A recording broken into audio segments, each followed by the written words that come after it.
অন্যতম নেতা যিনি মানবিক যুবলীগের যিনি টপ র্যাঙ্কে অবস্থান করতেছেন আমাদের শ্রদ্ধেয় নেতা মোহাম্মদ দিদার ইসলাম চৌধুরী এবং উপস্থিত আছেন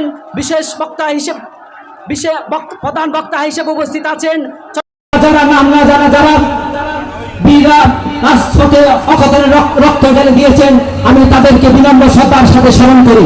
আমি সাথে সাথে আরো স্মরণ করি বাসকালীন সেই কৃতি সন্তান সারা বাংলাদেশের যার বিপ্লবী আমরা উজ্জীবিত হই, যারা যুবকরা উজ্জীবিত হই, শহীদ নবী সৈয়দ সাহেব বাসকালীন আরেক কিংবদন্তি নেতা মরহুম সুলতান নবী চৌধুরী।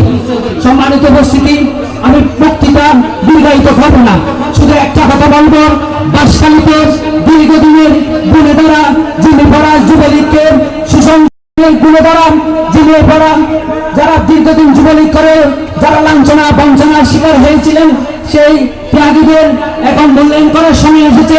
আগামী দিনে বাঁশখালী পুরচুরি থেকে পুকুরিয়া বাঁশছড়া থেকে বাঁশছড়া পর্যন্ত যারা দীর্ঘদিন যুবলীগকে সুসংগঠিত করেছেন, যুবলীগের জন্য ত্যাগ স্বীকার করেছেন, আগামী দিনে জননেত্রী শেখ হাসিনার স্মার্ট বাংলাদেশ এবং মানবিক যুবলীগকে গঠন করার লক্ষ্যে, শক্তিশালী করার লক্ষ্যে আগামী দিনে বাংলাদেশ যুবলীগ বাঁশখালী উপজেলা সবসময় সংগ্রামে সংকটে মানবিকতায় এগিয়ে থাকবে।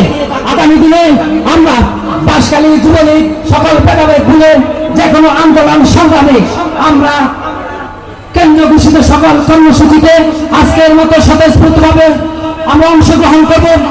এই বলে আমি আমার সংক্ষিপ্ত বক্তব্য এখানে শেষ করছি। জয় বাংলা, জয় বঙ্গবন্ধু, বাংলাদেশ চিরজীবন হোক।